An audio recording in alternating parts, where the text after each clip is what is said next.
नमस्कार साथियों, स्वागत है आपका हमारे YouTube चैनल AK सर 9 पर। पिछले वीडियो में मैंने आपको जो अंग्रेजी की वीडियो आपके लिए अपलोड करी थी, पार्ट्स ऑफ स्पीच पार्ट 4, जिसमें हमने प्रोनाउन के बारे में डिटेल से पढ़ा था और उसमें मैंने फर्स्ट में आपको क्वेश्चन दिए थे नाउन के मैंने आपके लिए 10 क्वेश्चंस दिए थे और उन 10 क्वेश्चंस के जवाब जो है आपको कमेंट सेक्शन में देने थे। कुछ बच्चों ने जवाब दिए हैं, मैं उनके जो है नाम यहाँ पर आपको बता देता हूँ और उन क्वेश्चन के जो सॉल्यूशन है वो भी आपको बता देता हूं। चलिए देखते हैं किस किस ने उनके जवाब दिए थे।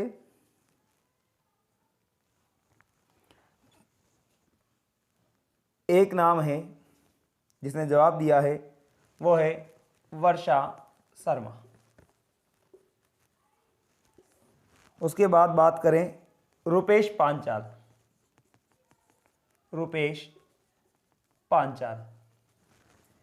एक है सिया नागर।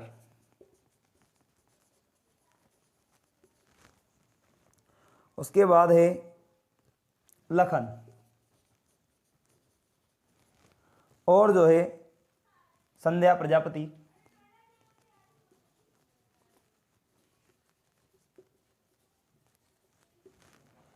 इसके अलावा जो है और जिसने कमेंट सेक्शन में जवाब दिया, रोहित सुमन।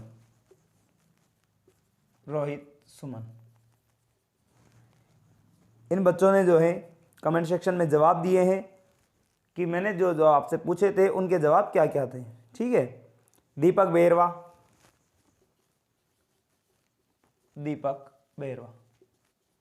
इसने भी जो है जवाब दिए हैं। रोहित सुमन हो गया, दीपक बेरवा, रोहित और जो है वर्षा शर्मा, संध्या, सिया, रुपेश। इन बच्चों ने जो है बहुत ही अच्छे तरीके से जवाब दिए हैं। एक आध आंसर इनके गलत हो सकते हैं, बाकी लगभग इनके सभी जो आंसर थे वो राइट थे। तो ये जो बच्चे हैं इन्होंने नाम देख लीजिए आप, वर्षा, रुपेश, सिया, लखन, दीपक, संध्या और रोहित, इन्होंने जो है आंसर दिए हैं। तो कितनी अच्छी बात है, आप लोग भी जो है अगली बार से जवाब देना ताकि आपका भी नाम जो है यहाँ पर लिया जाए। अब मैं उन क्वेश्चंस के आंसर आपको बता देता हूँ। फर्स्ट जो क्वेश्चन था वो था the dog runs after the car. तो बेटा इसमें जो दो शब्द आ रहे हैं, एक तो आया है डॉग और एक आया है कार। ये जो दोनों हैं ये दोनों ही कौन सी नाउन है? ये दोनों ही कॉमन नाउन है। कौन सी नाउन है?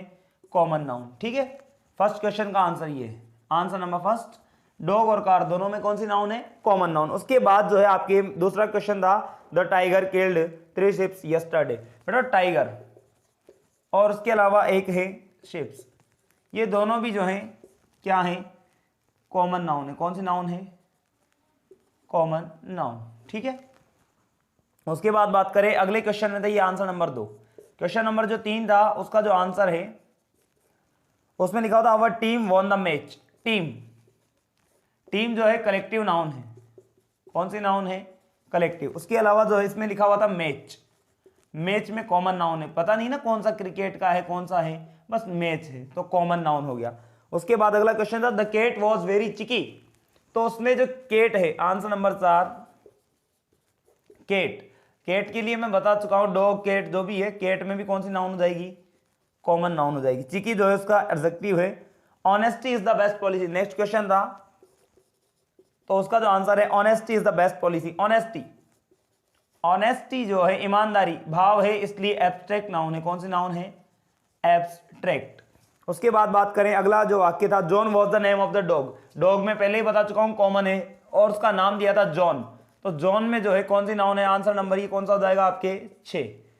जॉन में जो है प्रॉपर नाउन है। कौन सी नाउन है? प्रॉपर, क्योंकि कुत्ते का नाम था और नाम था तो फिर क्या हो जाएगा? प्रॉपर। इसके बाद बात करें the princess went to London. तो जो प्रिंसेस है, प्रिंसेस में तो है आपके कॉमन नाउन। कौन सी है?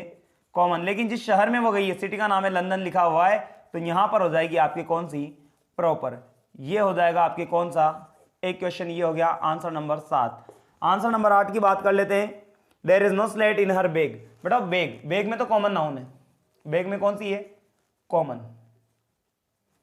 बैग में कौन सी नाउन है आपके? कॉमन नाउन है। आंसर नंबर ये है आपके लिए कौन सा? 8वां। बैग में कॉमन नाउन, लेकिन स्लेट गत्ता कोई सा भी हो सकता है, लेकिन उसको एक विशेष नाम दे दिया कि इसको स्लेट ही बोलेंगे, चौकोर गत्ता, तो उसको स्लेट में जो है कौन सी नाउन हो जाएगी, स्लेट में हो जाएगी आपके प्रॉपर नाउन। कौन सी हो जाएगी, प्रॉपर नाउन। ठीक है, इसके बाद बात कर लेते हैं मदर। मदर में जो है कौन सी नाउन है, कॉमन नाउन है। कौन सी नाउन है, कॉमन। ठीक है, क्वेश्चन नंबर 9। और लास्ट एंड फाइनल जो लिखा हुआ, बंगालीज ईट राइस। राइस कोई चीज है खाने की, इसलिए कौन सी जाएगी, मटेरियल। कौन सी जाएगी, मटेरियल, कोई पदार्थ है राइस। ठीक है, और इसमें था बंगालीज, तो बंगालीज जो है प्रॉपर नाउन है। कौन सी है, बंगालीज। बंगालीज जो है वो है प्रॉपर नाउन। कौन सी है, प्रॉपर नाउन। ठीक है, तो ये हो गए आंसर आपके 10 के 10 क्वेश्चंस के। अब जो है चाहे तो आप स्क्रीनशॉट ले लेना, मैंने तो ऐसे ही लिख दी, इधर उधर जैसे भी लिखने थे, आपको जवाब पता है, बस मुझे उन बच्चों के नाम बताने थे जिन्होंने कमेंट किए हैं। ठीक है, और ये रहे उनके आंसर। आज हम जो पढ़ने जा रहे हैं, आज हम पढ़ेंगे नेक्स्ट टॉपिक जिसका नाम है वर्ब।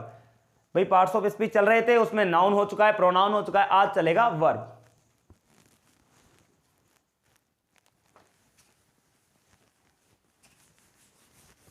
और वर्ब क्या होती है,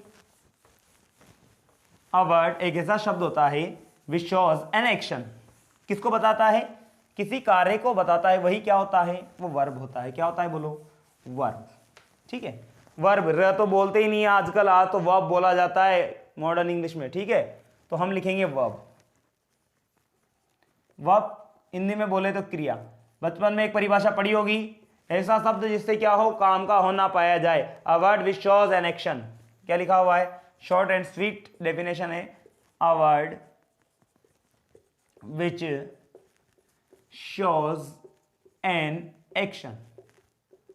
जो किसको बताता है, एन एक्शन, किसी कार्य को बताता है। कार्य को बताने वाला जो शब्द है वाक्य में, जैसे मैंने कहा मैं पढ़ा रहा हूं, आई एम टीचिंग, तो काम क्या हो रहा है, पढ़ाने का काम हो रहा है, इसलिए क्या है, वो एक वर्ब है। मैं कहूं कि यू आर वॉचिंग, आप देख रहे हो, तो देखने का काम हो रहा है, तो इसलिए वो भी क्या हो जाएगी, वर्ब। मतलब कोई भी काम हो, अगर वाक्य में कोई काम हो रहा है तो वही क्या है, वर्ब है। क्या है, वर्ब। वर्ब जो होती है आपके, वो होती है 2 प्रकार की। कितने प्रकार, वैसे 3 प्रकार की होती है। कितनी होती है, 3। वर्ब के पार्ट हैं, 3 पार्ट हैं। मैं आपको उसी हिसाब से लिखाऊंगा ताकि बाद में आपको नोट्स अलग से ना लिखने पड़े। फर्स्ट होती है इंट्रांजिटिव वर्ब। कौन सी होती है, इंट्रांजिटिव वर्ब। एक होती है आपके ट्रांजिटिव वर्ब। कौन सी होती है, ट्रांजिटिव वर्ब। और एक होती है आपके लिंकिंग वर्ब। कौन सी होती है, लिंकिंग वर्ब। ठीक है, ट्रांजिटिव, इंट्रांजिटिव और लिंकिंग वर्ब। इंट्रांजिटिव को बोलते हैं अकर्मक। कौन सी बोलते हैं, अकर्मक क्रिया। ठीक है, ट्रांजिटिव वर्ब को बोला जाता है सकर्मक क्रिया। क्या बोलते हैं, सकर्मकर। सकर्मकर नहीं है, सकर्मक है। कौन सी है, सकर्मक। ठीक है, और लिंकिंग वर्ब होती है जो संयोजक क्रिया होती है। कौन सी क्रिया होती है, संयोजक क्रिया। ठीक, चलिए आप लोग जो है इसका स्क्रीनशॉट ले लो, इसके बाद जो है मैं इनको समझाऊंगा आपको कि कौन सी वर्ब कैसी होती है। ठीक है,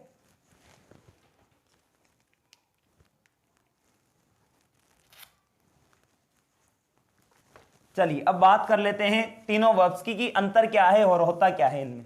सबसे पहली बात करें हम तो वो है ट्रांजिटिव, इंट्रांजिटिव। कौन सी है, इंट्रांजिटिव। सुनो, एसी वर्ब, इसमें लिखा हुआ है हिंदी में क्या बोल रहे हैं, अकर्मक। कर्म को बोलते हैं अंग्रेजी में ऑब्जेक्ट। क्या बोलते हैं, ऑब्जेक्ट। मतलब ऐसी वर्ब जिसमें क्या नहीं है, ऑब्जेक्ट नहीं है। ऐसा काम, ऐसा वाक्य जिसमें जो है क्रिया का प्रभाव, जिसमें क्या होगा, जो क्रिया है, ये वर्ब का जो इफेक्ट पड़ रहा है वो केवल और केवल किस पर पड़ेगा, वो पड़ेगा, इसका जो इफेक्ट है वो इफेक्ट केवल किसके ऊपर पड़ेगा, सब्जेक्ट के ऊपर। किसके ऊपर पड़ेगा, सब्जेक्ट के ऊपर। जैसे मैंने कहा, मतलब उसका काम कहां तक सीमित रह रहा है, सब्जेक्ट तक। मैंने कहा हॉर्स रन्स, घोड़ा दौड़ता है।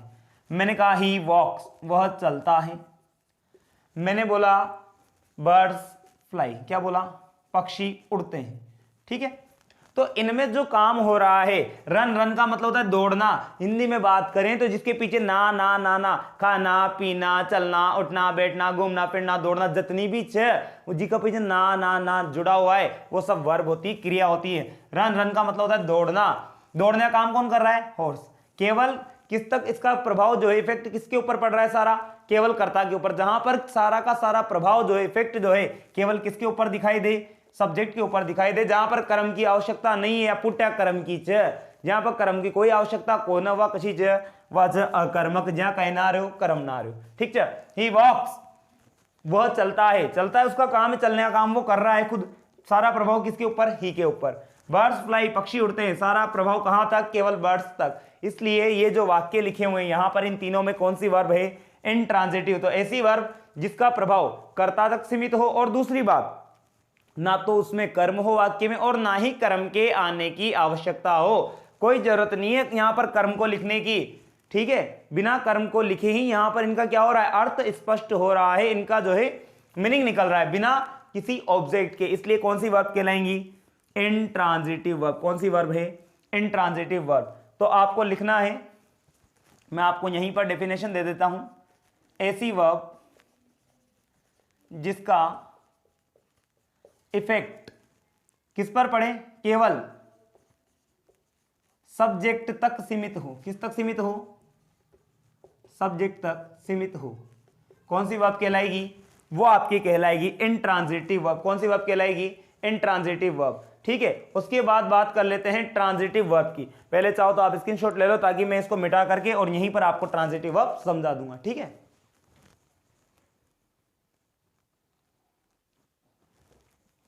चलिए सेकंड बात कर लेते हैं इंट्रांजिटिव वर्ब की। इंट्रांजिटिव वर्ब क्या होती है, ऐसी वर्ब जिसका जो प्रभाव है वो कर्ता तक सीमित नहीं रहेगा और कहां तक जाएगा, कर्म तक जाएगा। कर्म का मतलब ऑब्जेक्ट तक जाएगा। ऐसी वर्ब जिसका प्रभाव बोले तो अंग्रेजी में इफेक्ट, वो कहां तक जाएगा, कर्म पर पड़े। किस पर, कर्म तक जाए। इफेक्ट कहां तक जा रहा है, कर्म तक। जैसे मैंने कहा आई ईट, मैंने क्या कहा, आई ईट। अब आप पूछोगे अगर मैं यहां पर इसको फुल स्टॉप लगा दूं और कह दूं कि बताओ वर्ब कौन सी है, आप कहोगे गुरुजी इसमें तो क्या नहीं आ रहा है, कर्म नहीं आ रहा है। आपने ही तो कहा था कि जहां कर्म नहीं आए पुट्य कर्म की वह अकर्म ग्रेच। नहीं, ऐसा नहीं है। मैंने ये कहा था कि न तो जहां कर्म आए ना कर्म के आने की आवश्यकता हो। मैंने कहा आई ईट, चलिए आई ईट हटाओ, चलो मैं यूं कहूँ आई रीड, मैं पढ़ता हूं। तब 10 बार पूछेगा गुरुजी काय पढ़ो तो, यूं तो बताओ कि क्या पढ़ते हो। तो आई रीड, मैंने कहा आई रीड इंग्लिश। मैंने क्या बोल दिया, मैं अंग्रेजी पढ़ता हूं। अब तुम्हारा काम जो है पूरा हो गया, वाक्य का अर्थ निकल गया। और अगर अर्थ निकल गया, अब देखो आई रीड में पढ़ता हूं, मन में इच्छा हुई पूछने की कि क्या पढ़ते हो। अगर क्या का जवाब आता है तो वो हमारा ऑब्जेक्ट होता है व्हाट, और होम का जो जवाब आता है, दो शब्द लिखे, एक तो लिखा है व्हाट, एक लिखा है होम, क्या और किसे। अगर इन दो चीजों का जवाब आता है तो वहां पर जो जवाब आ रहा है वो होता है हमारा ऑब्जेक्ट। क्या होता है, इन दो का जो जवाब आता है वही हमारा क्या होता है, ऑब्जेक्ट होता है। और अगर ऑब्जेक्ट होता है तो फिर इसका प्रभाव किस पर जा रहा है, ऑब्जेक्ट पर, ठीक है। यहां कर्ता तक ही सीमित नहीं है। मैंने कहा कि मैं पढ़ता हूं, लेकिन आप यूं पूछ रहे हो पढ़ते तो हो, लेकिन क्या क्रिया का जो प्रभाव जा रहा है वो कहां तक जा रहा है, ऑब्जेक्ट तक जा रहा है। इसलिए ये कौन सी वर्ब हो जाएगी, ये हो जाएगी ट्रांजिटिव। जो कर्म कतई लारा लेर चालते हो वह रेचस्सा कर्मक, जिसका प्रभाव कहां पर पड़ेगा, कर्म पर पड़ेगा। जैसे मैंने कहा, मैंने लिख दिया यहां पर Rahul Yeats a mango. Rahul क्या खाता है, एक आम खाता है। तो आप मुझे, मैंने कहा राहुल ईट्स, राहुल खाता है, तो गुरुजी क्या खाता है, तो क्या खाता है, एक आम। वर्ब से प्रश्न पूछ रहे हो, जवाब मिल रहा है ऑब्जेक्ट के रूप में, तो प्रभाव जा रहा है कहां तक, ऑब्जेक्ट तक। और जहां पर ऑब्जेक्ट तक प्रभाव जाएगा वो कौन सी वर्ब होगी, वो होगी आपके ट्रांजिटिव वर्ब। बेटा ट्रांजिटिव वर्ब के साथ जो है दो ऑब्जेक्ट भी लगा दिए जाते हैं। कितने ऑब्जेक्ट, जैसे मैंने कहा I gave him a cup of T. क्या बोला मैंने, I gave him a cup of T. यहां पर देखिए दो ऑब्जेक्ट हैं, एक तो है हिम और एक लिखा हुआ है अ कप ऑफ टी, चाय का एक कप, ठीक है।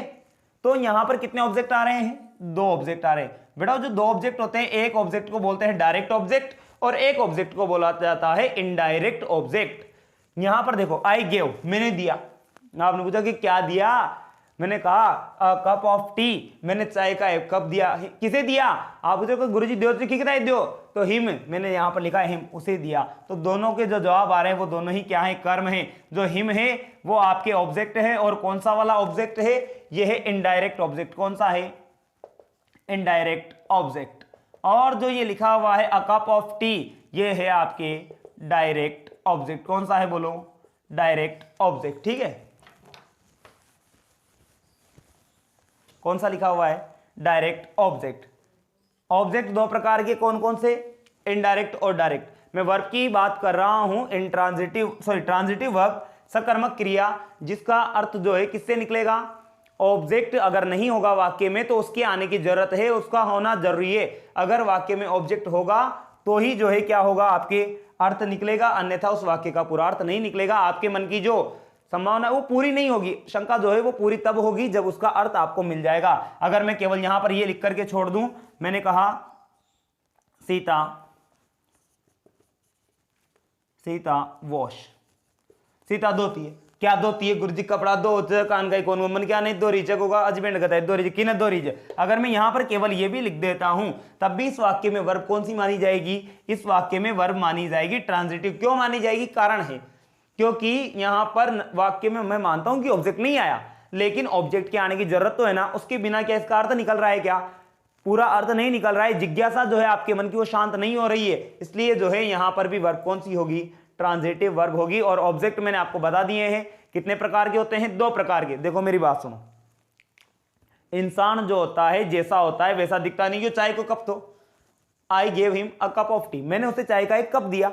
ये जो कप ऑफ टी लिखा हुआ है, जो चाय को कप ही दिखोगो ना, अलग दिखोगो, जो जैसा है वैसा ही दिख रहा है, तो वो तो कहते हैं डायरेक्ट, जैसे अशोको अशोई, जो जैसा दिख रहा है वैसा का वैसा ही है, तो वो कहलाएगा आपके डायरेक्ट ऑब्जेक्ट। जबकि जो इंसान होता है जैसा होता है वैसा दिखता नहीं, और जैसा दिखता है वैसा होता नहीं, तो इंसानों वाले जो भी हैं, हिम हर जो भी आएंगे, वो सारे ऑब्जेक्ट जो कहलाएंगे वो आपके कौन से कहलाएंगे? वो कहलाएंगे आपके इनडायरेक्ट ऑब्जेक्ट। जबकि जो जैसा दिखता है वैसा ही है, कोई भी वस्तु वगैरह है तो वो तो होंगी डायरेक्ट ऑब्जेक्ट। और अगर कोई नहीं दिख रहा है, मतलब इंसान है, तो वो कौन सा होगा? इनडायरेक्ट ऑब्जेक्ट होगा। ऑब्जेक्ट याद रख लेना, दो प्रकार के होते हैं। अब बात कर लेते, चलिए आप पहले इसका स्क्रीनशॉट ले लीजिए, मैंने आपको उदाहरण दे दिए। एक उदाहरण ये रहा, एक उदाहरण ये लिखा हुआ है, एक ये रहा और एक ये रहा। चार उदाहरण आपको हो चुके हैं किसके? Transitive verb. ऐसी वर्ब मैंने लिखा हुआ है जिसका इफेक्ट कहां तक जाए? कर्म तक जाए, जिसका प्रभाव कर्म पर पड़े, वो कौन सी होगी? वो होगी आपके ट्रांजिटिव वर्ब। चलिए स्क्रीनशॉट ले लीजिए।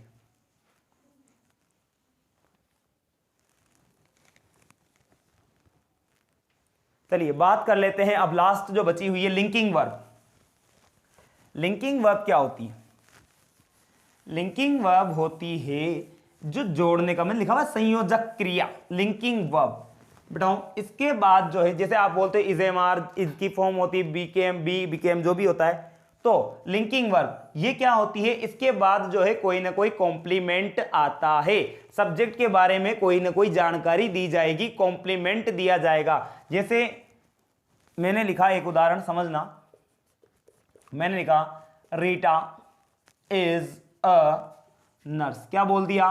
Rita is a nurse. तो बेटा यहां पर जो ये इज आया है, ये लिंक करने का काम कर रहा है दो शब्दों के बीच। देखो ना, तो जो ये ऑब्जेक्ट लिखा हुआ है ना, ये जो लिखा हुआ है ये ऑब्जेक्ट नहीं है, ये केवल यहां पर कॉम्प्लीमेंट है। क्या है? कॉम्प्लीमेंट। कॉम्प्लीमेंट जानते हो? एक शो आता था सुपर डांसर, उसमें वो शिल्पा शेट्टी आती थी और वो जाकर के सुपर से ऊपर ऐसे बोला करती थी। वो उनके बारे में कोई भी आपने कोई बढ़िया परफॉर्मेंस दे दिया, परफॉर्मेंस देने के बाद लोग आपके लिए ताड़ा बजा रहे, बहुत बढ़िया बहुत बढ़िया, वो आपको क्या दे रहे? कॉम्प्लीमेंट दे रहे हैं, आपके ऊपर कुछ ना कुछ टिप्पणी दी जा रही है आपके बारे में। ठीक है, तो यहां पर भी मैं यही तो बोल रहा हूं, Rita is a nurse. Rita क्या है? एक नर्स है, उसके बारे में बता रहा हूं मैं। रीटा है, और रीटा क्या है? कॉम्प्लीमेंट दिया। इसे बोला जाता है, जो सब्जेक्ट के बारे में अगर कोई कॉम्प्लीमेंट दिया जाता है उसे बोलते हैं सब्जेक्टिव कॉम्प्लीमेंट। क्या बोला जाता है? सब्जेक्टिव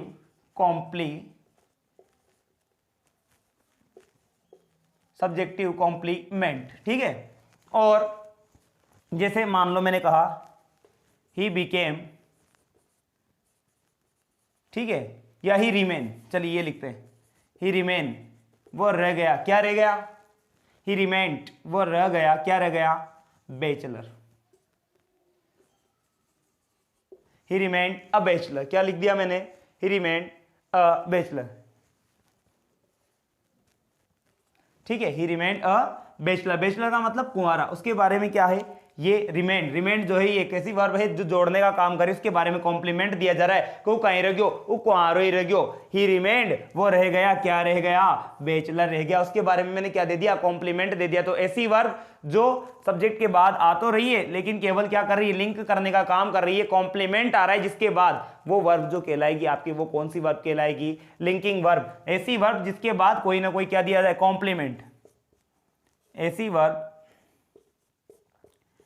वर्ब जिसके बाद क्या हो? जिसके बाद कॉम्प्लीमेंट हो। क्या हो? कॉम्प्लीमेंट। जिसके बाद कॉम्प्लीमेंट दिया जाए वो ही वर्ब कौन सी कहलाएगी? लिंकिंग वर्ब कहलाएगी। ठीक है, तो मैंने यहां पर 2-3 उदाहरण आपके लिए लिखे हैं। Rida is a nurse, he remained bachelor. ये जो है आपके लिए 2 उदाहरण हो गए। कौन सी वर्ब के? लिंकिंग वर्ब के। ठीक है, जैसे अपन कहूं राजू वॉज अ डॉक्टर, मैंने क्या बोला? यहां पर नर्स लिखा हुआ है, मैंने कह दिया पास्ट में भी तो हो सकता है ना, मैंने कह दिया श्याम वॉज अ डॉक्टर। तो बेटा जो ये वॉज आ रहा है, ये वॉज यहां पर वो नहीं है। अगर आप जाओ कि फ्यूचर कंटिन्यूअस है, फ्यूचर कंटिन्यूअस नहीं है, ये केवल यहां पर एक वर्ब है जो लिंकिंग वर्ब है, जो क्या बता रही है? राज श्याम के बारे में कॉम्प्लीमेंट दिया जा रहा है कि क्या? कि Shyam was a doctor. Shyam क्या था? एक डॉक्टर था। उसके बारे में कॉम्प्लीमेंट है और कुछ नहीं है, इसलिए ये वर्ब कौन सी कहलाएगी? ये भी लिंकिंग वर्ब कहलाएगी। कौन सी वर्ब कहलाएगी? Linking verb. लिंकिंग वर्ब जो है, इसके अलावा जो कॉम्प्लीमेंट होते हैं वो भी 2 प्रकार के होते हैं। एक तो सब्जेक्ट के बारे में और एक होता है ऑब्जेक्ट के बारे में। ऐसा कॉम्प्लीमेंट जो सब्जेक्ट के ऊपर दिया गया है वो तो कौन सा है? Subjective complement. और जो ऑब्जेक्ट के ऊपर दिया जाए उसको बोलेंगे हम, क्या बोलेंगे? उसको बोलेंगे ऑब्जेक्टिव कॉम्प्लीमेंट। चलिए मैं दे देता हूं उदाहरण, पहले आप इसका स्क्रीनशॉट ले लो। थर्ड वर्ब है और ये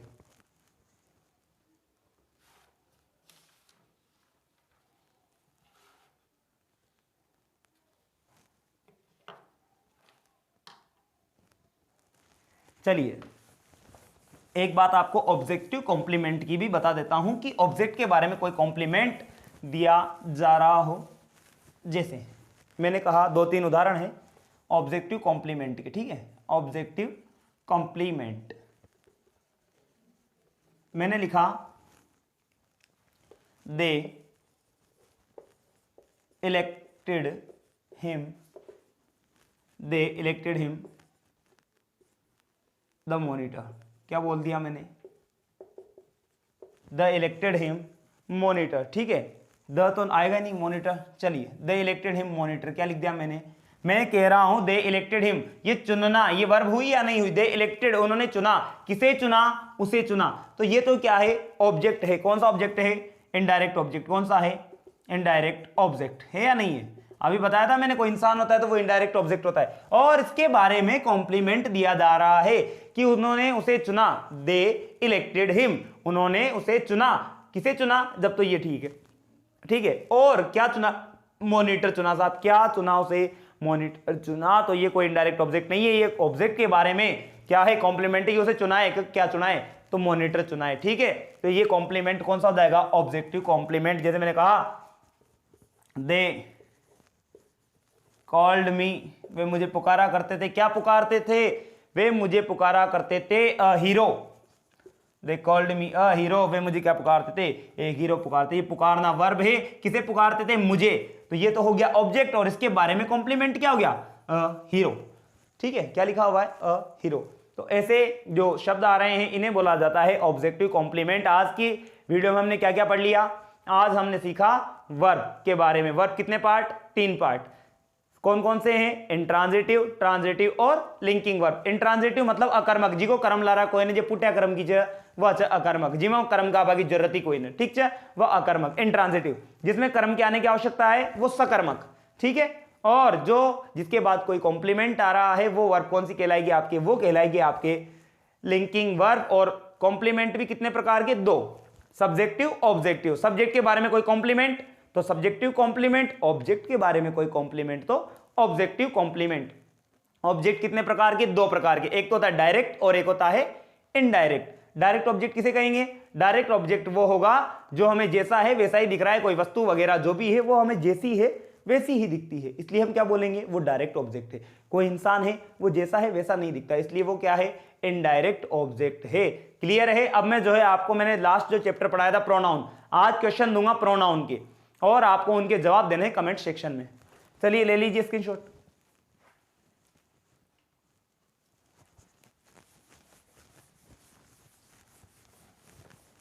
आप लोगों के लिए जो है मैं अभी 5 वाक्य लिख करके तैयार करता हूं, 5 या 10 वाक्य जो भी होंगे आपको जवाब देना है। चलिए ये रहे आपके लिए प्रोनाउन के क्वेश्चंस, और ये मैंने आपके लिए यहां पर 10 क्वेश्चंस लिखे हैं, मैं आपको एक बार पढ़ के बता देता हूं। You are clever boys, these presents are for her and me, she burnt herself, we ourselves are to blame, this is a gift from my brother, one cannot say when war will break out, somebody has stolen Ramesh's car, neither of the two servants told the truth, or which of these books in yours is yours, sorry, this is the man whose son stood first, ये वही आदमी है जिसका जो लड़का है वो first आया। ठीक है, ये 10 वाक्य हैं आपके लिए प्रोनाउन के, आपको जो है इनके जवाब कमेंट सेक्शन में देने हैं। अगर आप इनके जवाब सही सही देते हो तो गलत दोगे तब भी आपको यहां पर सही बताया जाएगा अगली वीडियो में, तो कम से कम जो है आप इतना तो करें हमारे लिए, आप जो है कमेंट सेक्शन में इनके जवाब दें। अगर आपको हमारी वीडियो पसंद आती हो तो वीडियो को लाइक करें, शेयर करें और हमारे चैनल को सब्सक्राइब करना ना भूलें। इनके जवाब जरूर देने हैं, अगली वीडियो में आपको इनके आंसर्स बताऊंगा। ठीक है, और नाम भी लूंगा उन बच्चों के। धन्यवाद।